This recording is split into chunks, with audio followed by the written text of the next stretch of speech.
복음 1장 67절에서 79절.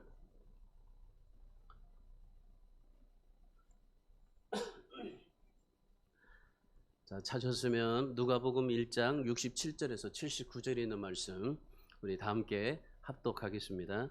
그 붙인 사가랴가 성령의 충만함을 받아 예언하여 이르되 찬송하리로다 주 이스라엘이여 하나님이여 그 백성을 돌보사 속량하시며 우리를 위하여 구원의 뿔을 그 종 다윗의 집에 일으켰으니 이것은 주께서 예로부터 거룩한 선지자의 입으로 말씀하신 바와 같이 우리 원수들에게서와 우리 미워하는 모든 자의 손에서 구원하시는 일이라. 우리 조상을 긍휼히 여기시며 그 거룩한 언약을 기억하셨으니 곧 우리 조상 아브라함에게 하신 맹세라. 우리가 원수의 손에서 건짐을 받고 종신토록 주의 앞에서 성결과 의로 두려움 없이 섬기게 하리라 하셨도다. 이 아이여 내가 지극히 높은 신 이의 선지자라. 일컬음을 받고 주 앞에 가서 그 길을 준비하여 주의 백성에게 그 죄 사함으로 말미암는 구원을 알게 하리니 이는 우리 하나님의 긍휼로 인함이라. 이로써 돋는 해가 이로부터 우리에게 임하여 어둠과 죽음의 그늘에 앉은 자에게 비치고 우리 발을 평강의 길로 인도하시리로다 하니라. 아멘. 여러분 잘 아시겠지만 지금 겪고 있는 일입니다. 이 코로나로 인해서 이제 전 세계가 지금 고통하고 신음하고 있죠. 좀 잠잠해질까 싶으면 또 이렇게 또 확진자가 늘어나고 전 세계적으로 이렇게 막 돌아다니면서 이제 다시 재유행이 되고 이런 여러 가지 많은 것들로 인해서 우리가 고통하고 신음하고 있는 것을 보게 됩니다. 그런데 이 코로나를 통해서 우리가 이렇게 고통받고 힘들고 어렵고 삶도 그렇지만은 재정적인 문제도 지금 얼마나 많이 힘든지 몰라요. 말은 안 하겠지만은 국가에서 주는 재난지원금으로 좀 겨우 좀 살만하 싶지만은 근데 대부분 사람들이 다 이 경제적으로 많이 어려운 것들을 많이 느끼게 됩니다. 근데 이 코로나를 통해서 우리가 좀 영적으로 좀 한번 깊이 좀 생각해 보면은 하나님 앞에 참 감사하지 않을 수가 없는 것들을 많이 보게 돼요. 특별히 이제 나라 민족을 위해서 많이 기도해 볼 때 하나님께서 이 코로나를 통해서 우리나라를 쓰시고 있다는 사실을 굉장히 많이 느낍니다. 여러분 한번 생각해 보세요. 지금 전 세계적으로 다 코로나로 인해서 많이 힘들고 있습니다. 그런데 만약에 우리나라가 이 코로나를 통해서도 경제적으로 정말 침울해졌다면은 이 나라는 정말 어떤 상황을 맞이할 수 있을지 예측하기가 참 어려웠었어요. 여러분 물론 이 코로나가 없었으면 좋겠죠. 그런데 하나님의 섭리, 하나님의 자연의 이치를 어떻게 우리가 거슬릴 수 있겠어요? 그런데 여러분 이 코로나를 통해서 하나님이 하시는 일들을 보면은 참 놀라울 뿐입니다.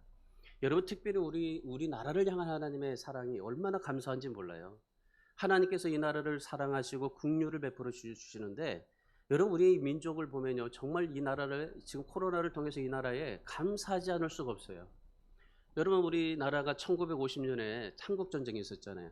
그리고 나서 지금 70년이 지났습니다. 분단을 이루고 있는 유일한 나라입니다. 여러분 지금 우리나라 보세요. 전쟁하고 70년이 지났는데 지금 이 나라의 모습을 한번 생각해 보세요. 어느 나라에서도 볼 수 없는 이런 하나님의 은혜를 누리고 있는 것이 바로 오늘 우리 민족입니다. 우리나라 어땠어요? 조선이라는 그런 문명의 테두리에서 벗어나지 못했잖아요. 6.25 전쟁 당시에 어땠습니까? 가난했잖아요. 원조받는 나라였었잖아요. 다른 나라부터 수많은 나라 유엔으로부터 전쟁에 대한 원조받고 또 재정적으로도 물자적으로 얼마나 많이 원조받고 살았어요. 정말 그거 없었다면은 우리가 어떻게 살 수가 있었어요? 이거는 살 수가 없는 겁니다. 유엔에서 그 만장일치로 결의할 때도 정말 하나님의 은혜예요. 거기에서 소련이 만약에 반대했어 봐요. 정말 우리나라는 공산주의가 됐을 것입니다. 근데 하나님의 은혜로 모든 것들이 다 유엔에서 만장일치가 통과되고 한국에 파병하고 또 이렇게 정말 많은 그런 원조받을 수밖에 없었던 나라, 전쟁의 잿더미로 삶을 살아갈 수밖에 없었던 나라. 여러분 아마 다 느껴보셨을 거예요. 한 번쯤은 해보셨을 거예요. 미군들이 지나가면 기부미 초콜릿 한번 이렇게 얘기하고 그러면서 초콜릿을 하나 받아보려고 막 하고 얼마나 많이 그랬습니까? 그렇게 먹고 살고 그렇게 원조받고 그렇게 살아갈 수밖에 없었던 이 민족이었습니다. 그런데 여러분 지금 보세요. 이 나라가 이렇게 성장할지 누가 알았어요? 여러분 모르셨잖아요. 물론 이렇게 성장할지라고 생각한 사람은 아마도 없었을 겁니다. 하나님의 계획하심이 아니면은 이런 나라, 우리나라가 정말 이렇게 원조받고 이렇게 정말 아무것도 미개한 문명의 나라가 이런 나라가 이렇게 삶을 살 수 있도록 만들어 주신 것은 하나님께서 은혜를 베풀어 주시지 않으면 안 될 수밖에 없었던 것이고, 또한 이렇게 될 수 있었던 것, 이렇게 되리라고 생각한 사람이 없었을 거예요. 박원순 서울시장이 이런 말을 했습니다. 지금 코로나 사태에서 이른바 K-방역이 세계 표준이 되고 있다. 사실 따지고 보면 이미 우리나라는 세계 표준이 된 것이 많다. K-팝, K-드라마, K-뷰티, K-푸드, 이 모든 것들이 다 지금 대한민국이 선진국이 될 수 있다는 것, 그리고 이런 모든 것들이 대한민국이 선진국이 되어 있다는 것, 대한민국 국민만 모른다. 어느샌가 우리 자신이 이미 선진국이 되어 있는 거다. 세계의 표준이 되었다. 이런 말을 했어요. 여러분, 이미 하나님께서 우리 민족을 세계의 표준으로 만들어 놓고 있었던 겁니다. 근데 우리만 몰라요. 전 세계적으로 볼 때 세계에서 우리나라를 정말 그런 세계의 표준으로 볼 수 있을 만큼 그렇게 많은 것들이 이루어졌어요. 영화도 그렇잖아요. 뭐 정말 BTS 보면은 그렇잖아요. 여러분, 이 K-팝, 그 K-드라마, 뭐 뷰티니, 뭐 영화니, 푸드니 모든 부분에서 정말 선진국을 이루고 있는 이 나라입니다. 그러니까 이 모든 것들이 다 지금 이 선진국화되어져 있는데, 특별히 이번에 코로나를 통해서 K-방역은요, 이미 선진국으로서 정말 그 위상을 떨치고 있어요. 이런 것들이 지금 일어나고 있는데도 불구하고 우리 민족은 어때요? 우리 백성들은 아직 멀었다고 하잖아요. 민주화되지 않았다. 그리고 모든 것에서 이 민족은 아직 멀었다. 뭐 이렇게 생각을 해요. 근데 여러분, 우리가 정말 그렇게 생각하는 그런 우리의 국민성이 좀 바뀌어져야 돼요. 물론 우리나라가 지금 어렵습니다. 그런데 전 세계적으로 보면 다른 나라들은 더 어려워요. 우리나라가 피부적으로 지금 IMF라고 느껴지죠? 여러분, 다른 외국은 이미 더 IMF예요.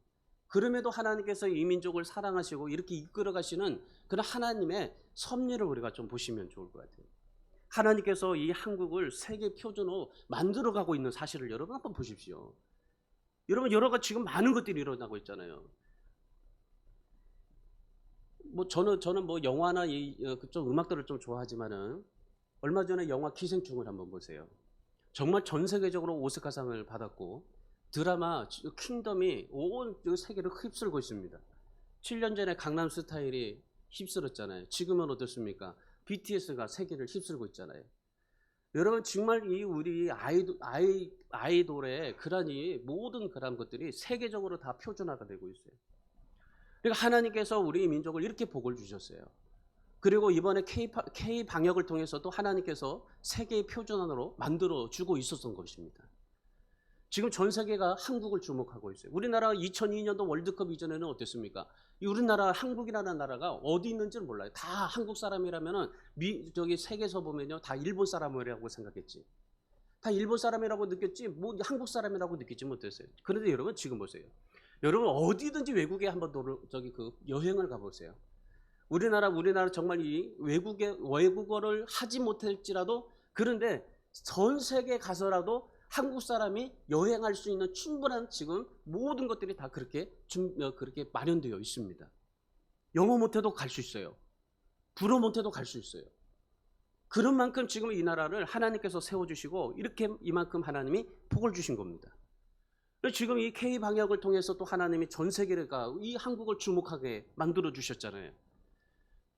코로나로 인해서 고통과 위기 속에서 삶을 살고 있지만은, 그런데 이 코로나 속에서도 정말 가장 돋보이게 비춰진 나라가 있어요. 그 나라가 바로 이 대한민국입니다.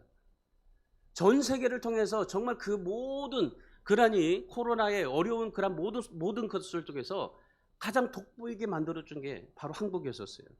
이 방역의 선진국이 되어버렸잖아요.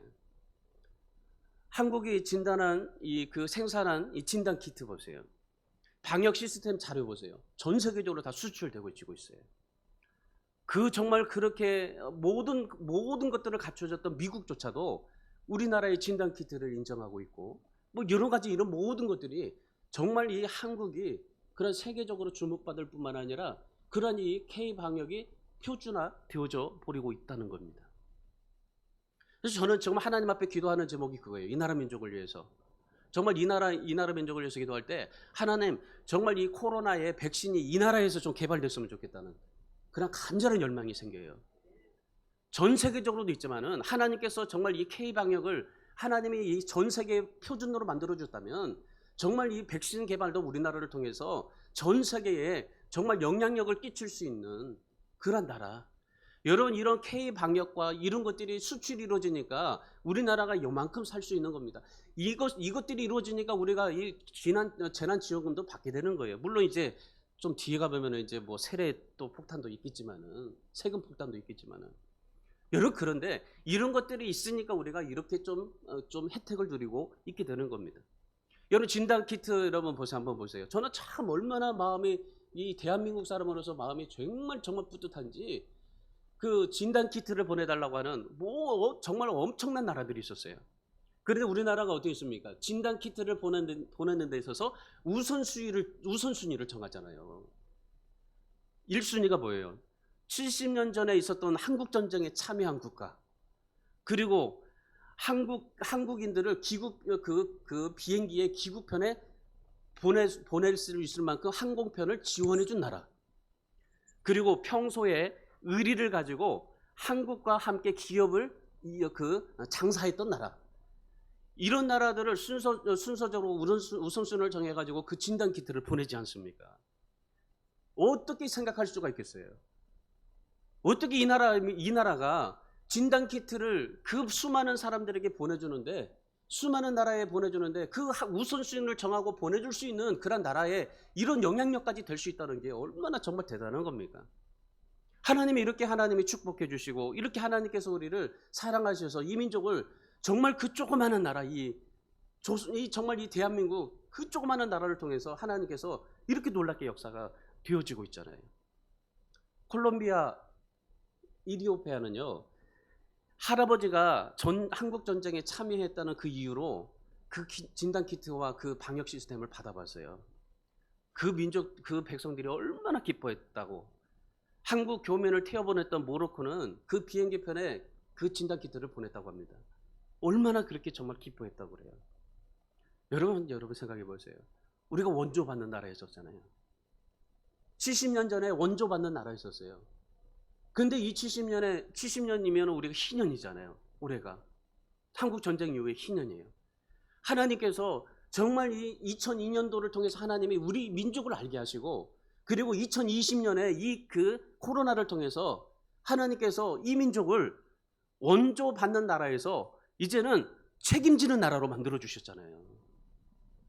전 세계에 정말 많은 그런 나라들에게 이 진단 키트를 보내면서 K 방역을 통해서 이제 나라를 책임지게 하는, 심지어 뭐 영국이니 선진국에 있는 그러한 나라들도 이 진단 키트를 받아볼 수 있을 만큼 우리 저기 마스크, 여러분 지금 뭐 중국의 마스크도 있지만은요, 이 중국의 마스크와 우리나라 마스크는 이 질 자체가 달라요. 그러니까 지금 이 민족이 어떻게 됐습니까? 하나님 앞에 원조 받는 나라가 책임지는 나라로 바뀌어진 거예요. 이번 코로나를 통해서 하나님이 그렇게 일하시고 있었던 것입니다. 여러분 하나님께서 우리 민족을 특별히 이렇게 쓰시고 있다는 사실을 생각하면 얼마나 감사합니까? 그렇다면 오늘 우리가 하나님이 이렇게 해서 우리를 쓰시는데 우리가 해야 될 일이 무엇이겠냐 이 말이에요. 우리가 할 수 있는 일이 뭐겠습니까? 이제는 이 민족도 책임지는 일을 해야 돼요. 우리가 전쟁을 통해서 원조받는 나라가 되었다면 이제는 우리가 정말 다른 나라들에게 책임질 수 있는 일들을 해야 됩니다. 이런 국민성을 가지고 우리가 하나님 앞에 좀 삶을 살아가셔야 돼요. 이 나라 민족이 이렇게 저렇다, 썩었다, 뭐 있다, 물론 이런 것들이 우리에게도 있겠지만은, 그런데 우리가 정말 하나님 앞에서 이 민족이 정말 이렇게 하나님 앞에 쓰임받았고 세계의 표준화로 만들어져 가고 있다는 사실 속에 우리가 하나님 앞에 감사하면서 이제 우리도 이 민족도 정말 다른 여러 나라들 정말 그렇게 힘들었던 우리와 같이 고통받았던 그 많은 나라들 그런 이웃들을 위해서 책임질 수 있는 우리 민족이 되어야 될 줄 믿습니다. 우리 교회도 그래요. 우리 교회도 뭐 작지만은 그러나 여러분 우리가 작다라고 말하지 말고 우리 교회 뭐 정말 뭐 돈 없는 교회라고 뭐 이렇게 생각하지 마세요. 우리가 정말 하나님 앞에 우리가 이렇게 하나님의 은혜로 합병되고 이렇게 하나님 앞에 정말 하나님의 그런 교회를 이뤘으면 이제는 주변을 좀 이웃들을 책임질 수 있는 그런 영향력 있는 교회가 되어야 되지 않겠습니까? 특별히 오늘 이 말씀을 통해서 우리가 6.25 전쟁 70주년을 앞두고 이 말씀을 통해서 하나님의 은혜가 이 나라와 그리고 우리 교회 그리고 우리 모든 성도들에게 임할 수 있기를 주님의 이름으로 축복합니다. 오늘 본문의 말씀은 사가라의 창가입니다. 찬양의 그런 예언의 말씀입니다. 근데 본문에 우리 보면은 우리가 읽어 보셨지만은 이 스가랴의 창가라고 하는데 단순한 찬양이 아니에요. 예언적인 말씀을 가지고 찬양하고 있습니다. 그 이유가 67절의 말씀에 보시면 그래요. 67절에서 그 붙인 사가랴가 성령 충만을 받아 예언하여 이르되 그랬어요.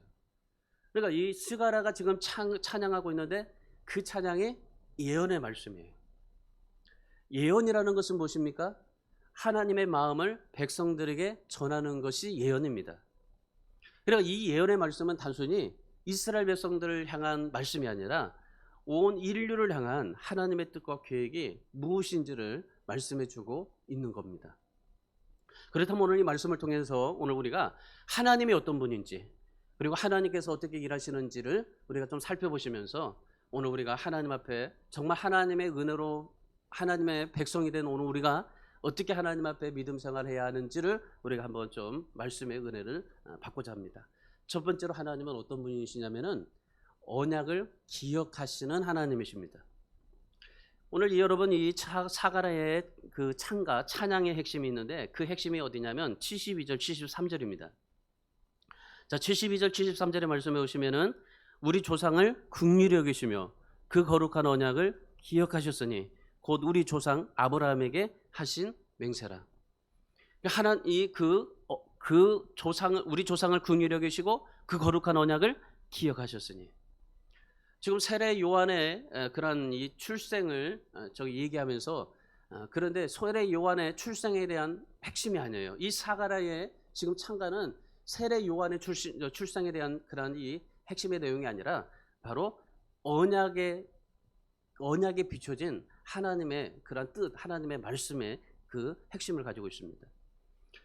세례 요한은 단순한 출생이 아니었습니다. 하나님께서 아브라함을 부르시고 그 축복의 통로가 되게 하시고 그 후손이 하늘의 별과 같이 바다의 모래같이 많게 하셨다고 하나님께서 예언의 말씀을 이루어 주셨어요. 그리고 그 말씀이 이제 세례 요한을 통해서 이제 준비되어지고 그리고 그 뒤에 오시는 예수 그리스도를 통해서 그 언약이 이루어지게 되는 것을 볼 수가 있는 겁니다.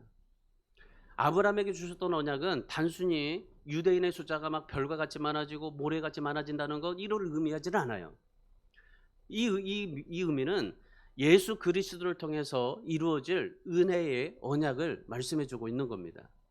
69절의 말씀해 보시면은 우리를 위하여 구원의 뿔을 그 종 다윗의 집에 일으켰으니 다윗의 언약을 통해서 하나님이 하시고자 하셨던 핵심도 마찬가지예요. 결국 은혜의 언약을 통해서 성취되었던 건데 여러분 이 모든 구약에 있는 이런 언약 그리고 또 지금 오늘 스가랴가 지금 이 참가하고 있는 이 모든 그런 말씀의 메시지도 바로 은혜의 언약이에요.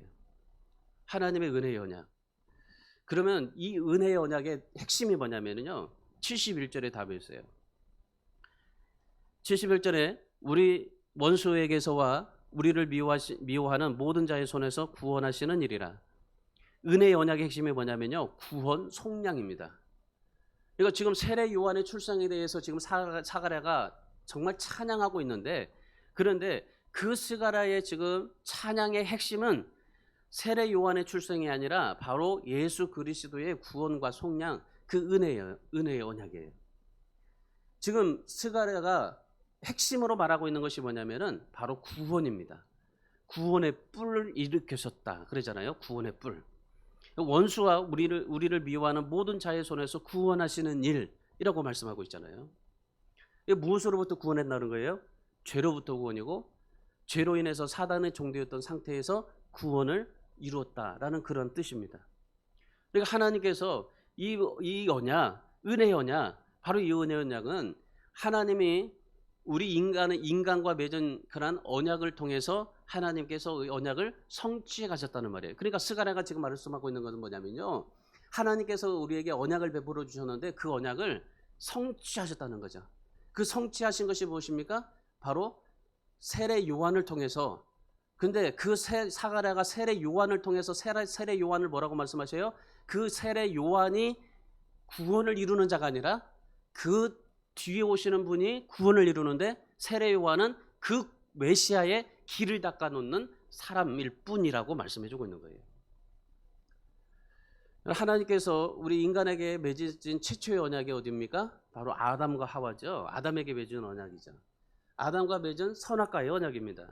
근데 아담이 언약을 파괴함으로 죄가 들어오고 하나님과의 원수가 되어버렸잖아요. 그 이후에 하나님께서 노아와 무지개 언약을 맺으시고, 아브라함과 언약을 맺고, 모세와 언약을 맺고, 다윗과 언약을 맺고, 또 이런 이 모든 것들을 계속 하나님은 언약을 통해서 우리 모든 사람들을 다 이끌어 오셨던 거예요. 하나님이 이 백성, 하나님께서 우리를 이끌어 오신 그런 중심은 뭐냐면요, 언약입니다. 언약.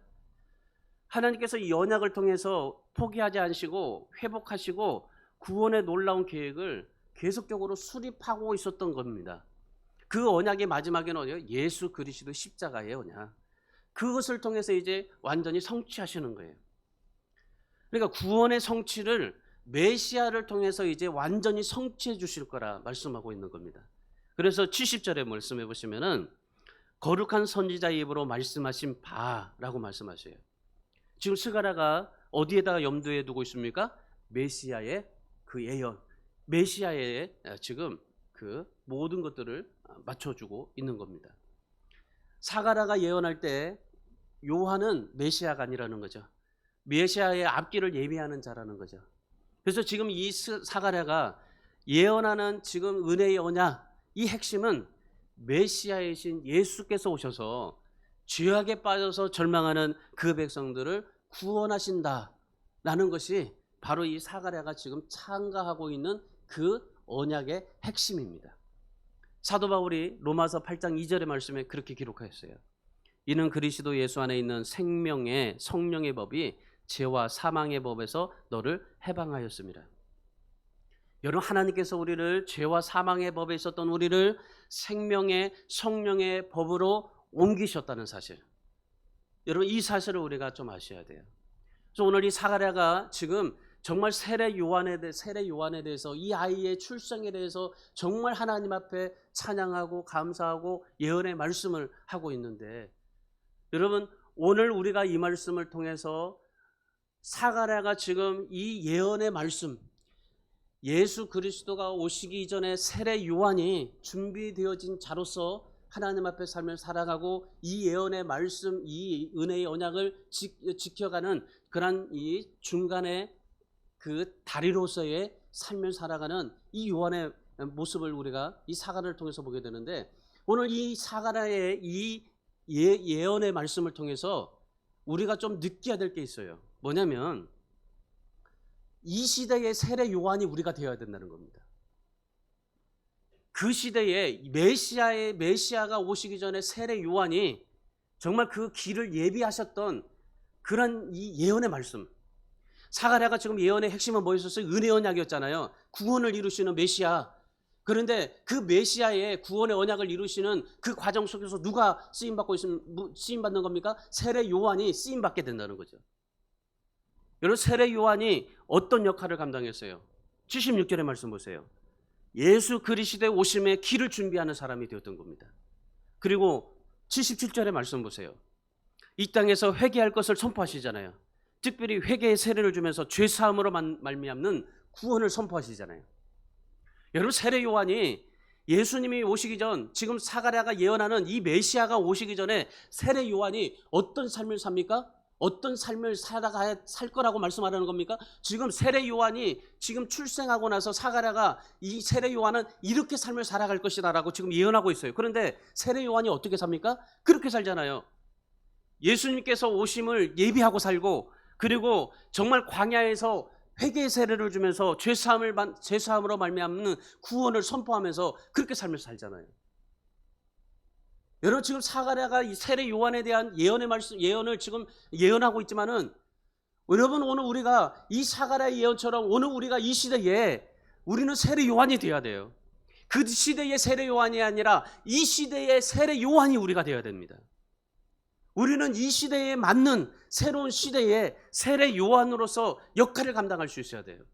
어떤 역할을 감당해야 됩니까?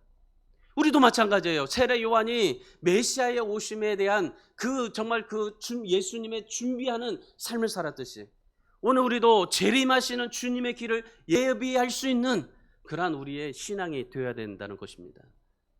두 번째는 뭐예요? 요한이 회개의 세례를 베풀었잖아요. 우리는 뭘 해야 돼요? 오늘 우리는 성령의 세례를 베풀게 해야 됩니다. 성령의 세례를 받아야 되고, 성령의 세례를 받을 수 있도록 많은 사람들에게 그렇게 또 전파해야 돼요. 세상 사람들이 그리스도께 돌아올 수 있도록 우리가 성령의 세례를 선포하고 또 베풀 수 있도록 만들어 줘야 되는 겁니다. 세례 요한이 정말 예수 그리스도 메시아가 오시기 전에 그렇게 준비하면서 삶을 살았던 것처럼, 그런 역할을 감당했던 것처럼, 오늘 우리도 이 시대의 세례 요한이 되어서 우리도 다시 오실 주님을 준비하고, 그리고 성령 세례를 받고 성령 세례를 받게 할 수 있는 그런 우리의 모습이 되어야 됩니다.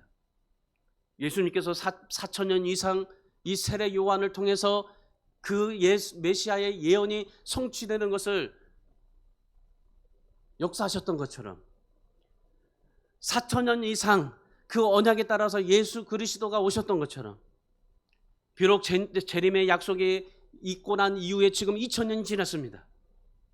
그럼에도 불구하고 반드시 주님은 오신다는 사실을 우리가 믿어야 되는 것입니다. 구약시대에 4,000년에 걸려서 예수 그리스도가 오셨다면, 지금 2000년 이상에 걸려서 오늘 예수 그리스도가 우리에게 오실 텐데, 다시 오심의 주님을 믿고 주님의 재림을 준비하는 그러한 세대로서 죄악되고 악한 세상에서 하나님의 백성으로 진리를 수호하고 하나님 아버지의 마음을 이 땅에 선포할 수 있는 그러한 저와 여러분이 되어야 될 줄 믿습니다. 오늘 이 사가랴가 예언했던 세례 요한의 역할을 오늘 우리가 이 시대의 세례 요한, 저와 여러분이 다 세례 요한이 되어서 하나님 앞에 이런 세례 요한의 삶을 살아갈 수 있기를 바라요. 두 번째는 성령 충만한 사람이 되어야 됩니다. 67절 말씀을 다시 한번 보십시오. 67절. 그 붙인 사가랴가 성령의 충만함을 받아 예언하여 이르되, 여러분, 지금 사가랴가 성령의 충만함을 받았어요. 오늘 우리는 신약시대이잖아요. 신약시대의 특징은 뭡니까? 성령의 시대입니다. 우리가 원하기만 하면은 얼마든지 성령의 능력을 풍성하게 체험받을 수 있는 시대가 바로 이 시대예요. 그러니까 성령의 능력이 무한하게 널려있는 시대가 바로 이 시대입니다. 오늘 우리가 살고 있는 이 시대가 바로 정말 성령의 시대예요. 구약시대 때는 성령의 역사가 희귀했어요. 근데 성령의 역사가 한번 나타나면요, 어떤 일들이 일어났냐면은 하나님의 예언이 풍성하게 나타났어요. 그리고 하나님의 말씀이 일어나게 되었고, 하나님을 찬송하는 일이 뜨겁게 일어났어요. 그러니까 구약시대 때 성령이 임하면은 예언과 말씀과 찬양이 막 그들의 삶 속에서 막 뜨겁게 일어났던 거예요. 대표적으로 다윗을 보세요. 다윗의 성령이 충만함이 임하니까 어떻게 됩니까? 그 다윗에 막 말씀들이 일어나고 하나님 앞에 찬송하는 역사들이 일어나게 되었어요.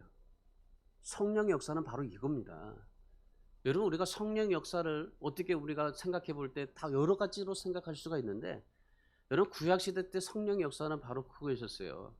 이렇게 하나님의 말씀과 찬양이 막 그들의 삶 속에서 막 일어났어요. 그래서 다윗이 얼마나 성령이 충만했더라면 바지가 내려질 정도로 그렇게 하나님 앞에 찬양이 일어날 수 있었을까요?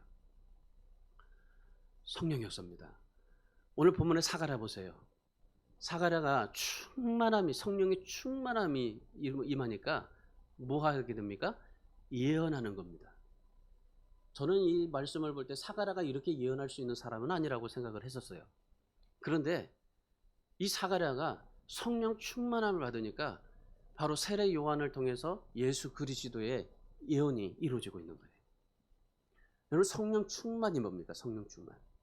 성령 충만이라는 것은 우리의 인격이 하나님의 성령으로 가득 채워지는 것을 성령 충만이라고 말하는 겁니다. 그러니까 우리의 전 인격이에요. 우리의 모든 전 인격의 그 성령이 가득 채워진 상태, 성령 충만. 여러분, 이 스펀지를 생각해 보면 알아요. 여러분, 이 스펀지가 있는데 스펀지에 물을 적시면 어떻게 됩니까? 물을 적시면 금방 스며들어요. 그리고 그 스펀지를 만지면 물이 톡톡 튀어나와요. 여러분, 바로 이거예요. 성령 충만. 우리 인격에 이 성령 충만해지면은 성령께서 우리의 전 인격을 통해서 성령의 능력을 나타내는 놀라운 일들을 하게 하시는 겁니다. 그래서 우리가 그걸 경험하게 되는 거예요. 내게는 왜 성령 충만이 없었을까? 내 전 인격에 성령으로 가득 채우지 못한 거예요. 내 전 인격에 성령으로 가득 채워지면은 마치 스펀지가 빨아서 튀어나오듯이 우리가 성령 충만하게 되어 있어요. 성령 충만할 때 특징이 뭔지 아십니까? 성령 충만하면, 성령 정말 놀랍게 성령 충만하면 막 그렇게 막 뒤집어지는 거, 거꾸러지는 거, 우리가 그런 것만을 생각해요. 진짜 성령 충만하면요, 얼굴에 기쁨이 충만해져요. 입으로 하나님의 말씀과 찬양이 막 튀어나와요. 하나님의 말씀이 막 선포돼요. 여러분, 성령 충만하면 우리 안에 이런 것들, 이런 현상들이 일어나요. 가끔 이 성령 충만을 오해하는 경우가 많아요. 성령 충만하면 정신을 잃어버려서 그래가지고 뭐 저기 잠시 입신했다고 그러죠. 그래가지고 모든 것을 다 잃어버려가지고 막 그렇게 생각을 해요. 여러분, 그렇지 않아요.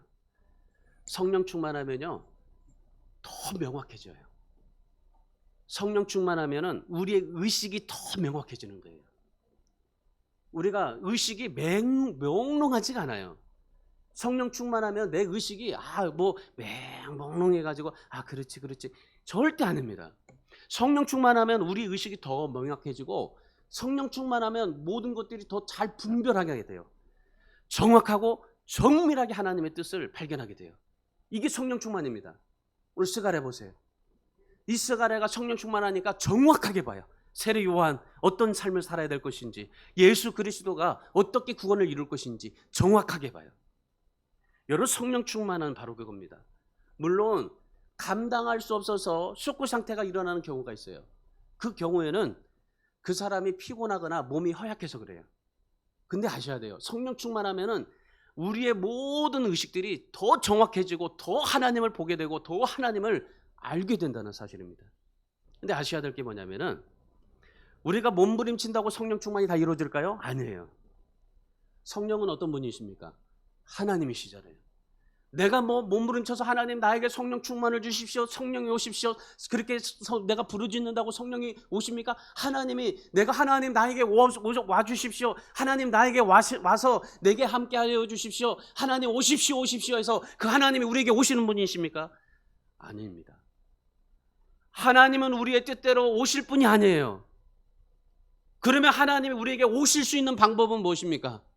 우리의 전 인격이 하나님으로 충만해져야 되는 거예요. 내 인격이 하나님으로 충만해졌을 때 하나님이 우리에게 오시는 것입니다.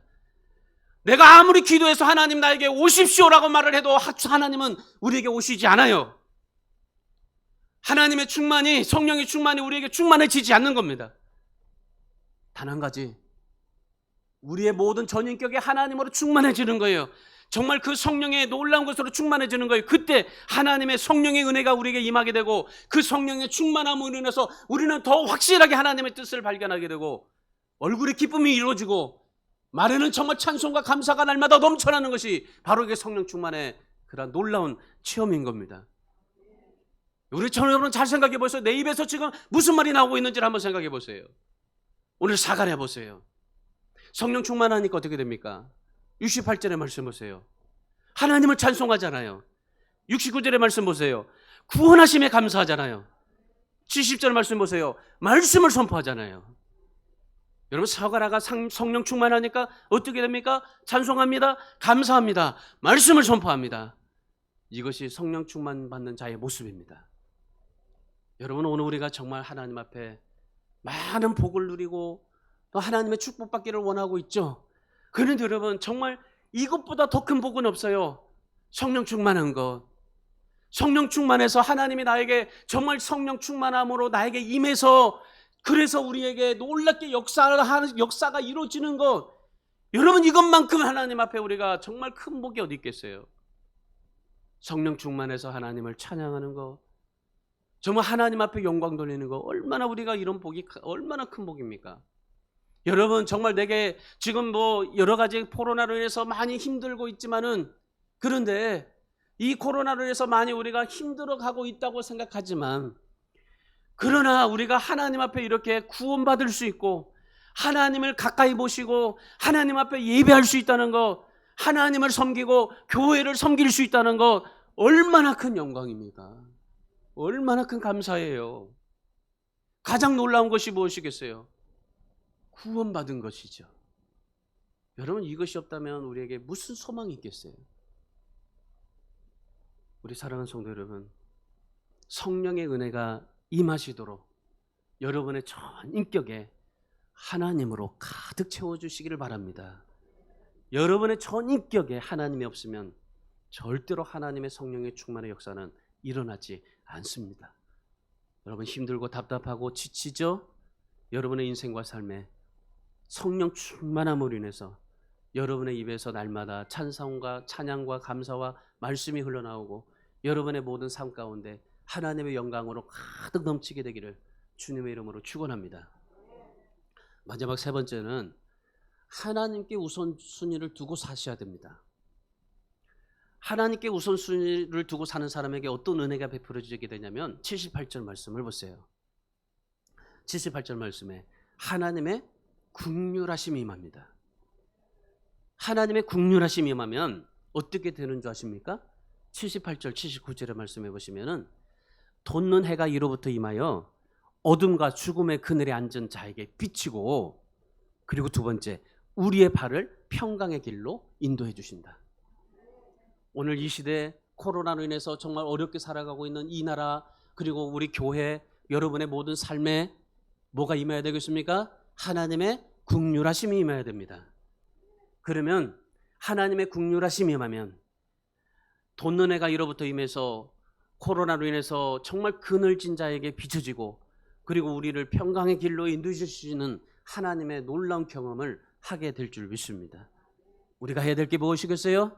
코로나로 인해서 너무나 힘들고 지치고 왜 이렇게 됐느냐라고 우리가 생각할 수 있겠지만은 그러나 하나님의 긍휼이 우리에게 임하게 달라고 기도해야 되는 것입니다. 코로나로 인해서 확진되어진 모든 사람들 그리고 정말 그 의료진들 여러 가지 모든 사람들에게 하나님의 긍휼이 임할 수 있게 우리가 하나님 앞에 기도하는 자가 되어야 하는 것입니다. 판단하는 자가 되지 않고 하나님 앞에 하나님의 긍휼이 임할 수 있도록 기도하는 자 되어야 됩니다. 하나님의 긍휼이 임하려면 무엇을 해야 된다고 했어요? 하나님께 우선순위를 두는 사람입니다. 오늘 하나님의 긍휼이라는 임함의 이 속에는 하나님이 책임져 주시겠다는 의미가 들어 있습니다. 하나님이 책임져 주시겠다. 얼마나 감사해요. 하나님이 이 나라를 책임져 주시겠다. 하나님이 이 우리 교회를 책임져 주시겠다. 하나님이 여러분의 삶을 책임져 주시겠다. 하나님이 여러분의 자녀를 책임져 주시겠다. 하나님이 나의 인생을 책임져 주시겠다. 얼마나 감사합니까? 마태복음 6장 33절에 먼저 그의 나라와 의를 구하라 말씀하잖아요. 그러면서 뭐라고 말합니까? 그러면 모든 것을 책임져 주시겠다 말씀하잖아요. 이게 하나님의 긍휼하심입니다. 여러분 우리가 하나님께 우선순위를 두고 사셔야 돼요. 지금 코로나 인해서 여러분 많이 힘드시잖아요. 그런데 여러분 보세요. 지금 우리 정말 우리 교회도 이렇게 예배를 드리고 있지만 다른 교회도 다 예배를 드려요. 그런데 여러분 보세요. 하나님께 우선순위를 두고 있는 것을, 어떤 사람이 어떤 마음으로 하나님께 우선순위를 두고 있는지를 한번 생각해 보세요. 여러분, 이런 코로나를 통해서도 정말 하나님께 우선순위를 두고 있는 자에게 하나님의 긍휼하심이 임합니다. 그래서 어떤 그늘진 자에게도 비춰주시고 평강의 길로 인도해 주시는 하나님의 은혜를 경험할 수 있게 되는 겁니다. 하나님의 이런 은혜를 경험할 수 있는 자가 누구예요? 우선순위를 두고 있는 자입니다. 이스라엘 백성들 보세요. 광야 40년 동안 어땠습니까? 40년 동안 만나와 메추라기로 먹어주셨어요.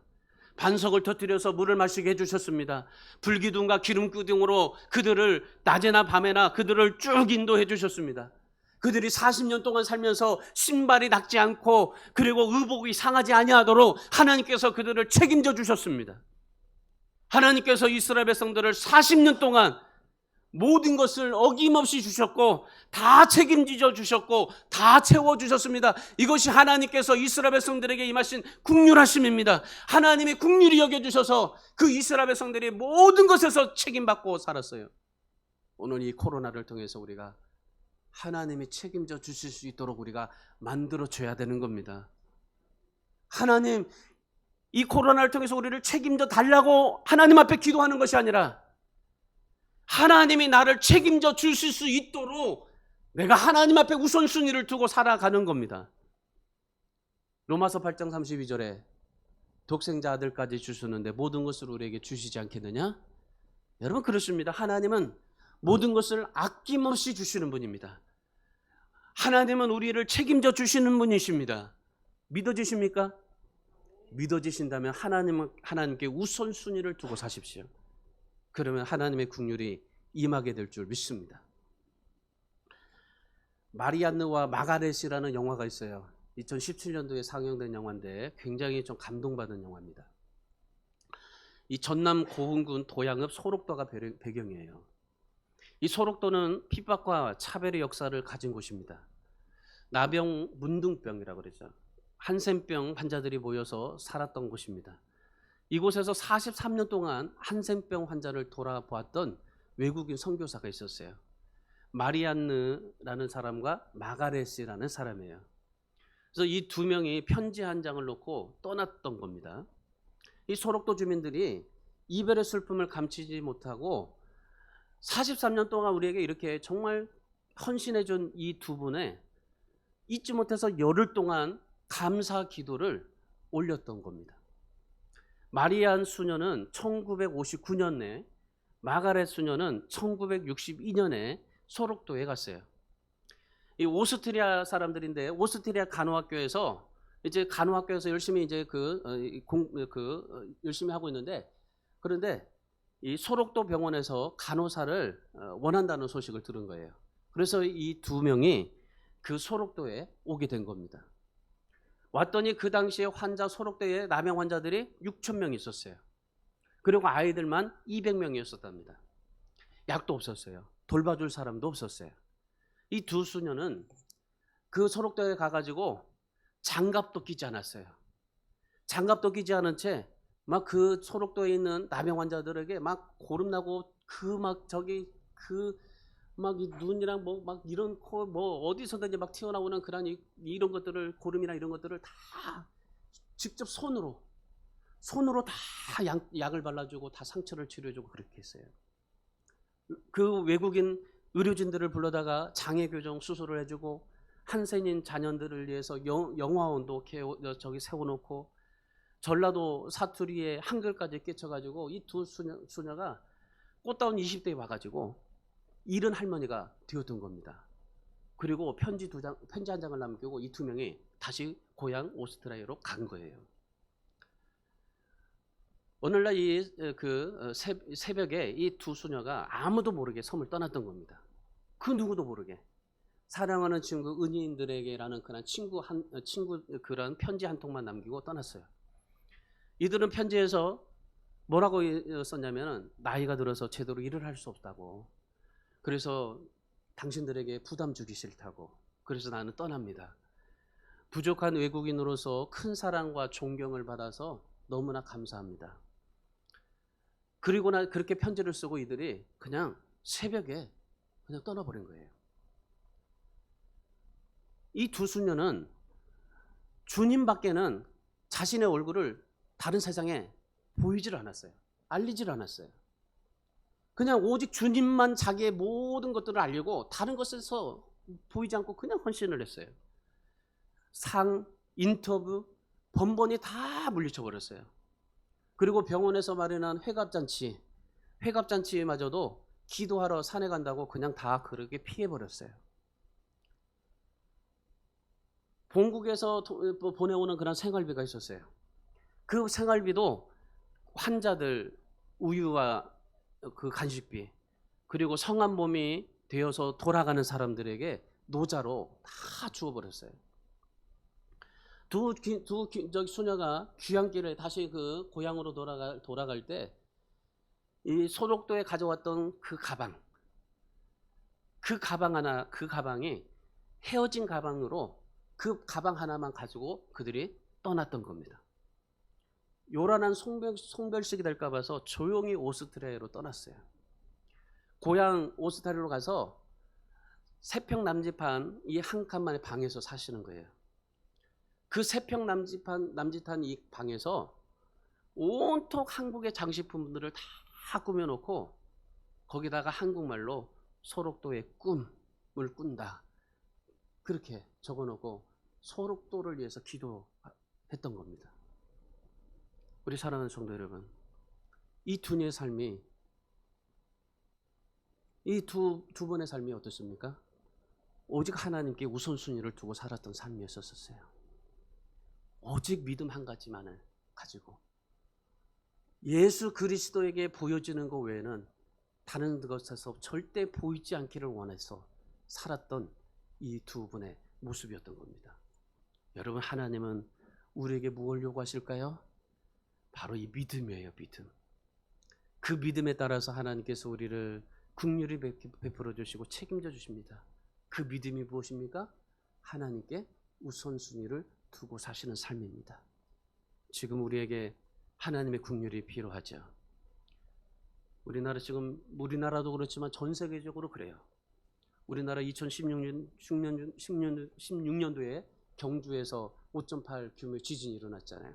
그 다음에 포항에서 5.4 규모가 일어났잖아요. 우리나라 지진이 없다고 했던 이 나라가 5.8, 5.4의 어마한 지진이 일어났었어요. 2015년도에 가뭄이 있었죠. 메르스 생각지도 못한 것이 찾아왔죠. 2018년도에 구제역이 오고 2019년도 조류독감이 오고 그리고 2020년도에 코로나가 오고 있죠. 여러분, 지금 이 2015년부터 지금 계속적으로 지금 일어나고 있는 일련의 이 모든 그런 사건들이 저는 지금부터 또 긴장이 돼요. 내년에는 또 뭐가 일어날까라는 긴장이 또 돼요. 그래서 저 마음은 항상 깨어서 기도할 뿐이에요. 우리나라뿐만 아닙니다. 전 세계적으로 전쟁과 기근, 재난이 넘쳐나고 있어요. 무엇을 뜻하는 걸까요? 종말의 때가 다가오고 있다는 증거 아니겠습니까? 사람들은 이 이유에 대해서 여러 가지로 설명을 해요. 온난화가 어떻고 대륙판이 어떻고 말해요. 그런데 여러분, 근본적인 이유는 주님의 재림이 가까이 오고 있다는 사실입니다. 요한계시록 22장 20절에서 주님께서 내가 속히 오리라 하신 그 약속의 말씀, 주님께서 오실 날이 멀지 않은 겁니다. 우리 사랑하는 성도 여러분, 이 시대를 살아가는 저와 여러분이 오늘 말씀을 통해서 이 시대의 세례 요한이 되어 주십시오. 여러분의 전 인격에 하나님으로 가득 채워서 성령 충만한 사람이 되십시오. 하나님께 우선순위를 두고 사십시오. 그래서 우리에게 하나님의 긍휼하심이 넘쳐서 우리를 책임지시고 또한 우리가 선지자적인 사명을 감당할 수 있는 저와 여러분이 다 되시기를 주님의 이름으로 축원합니다.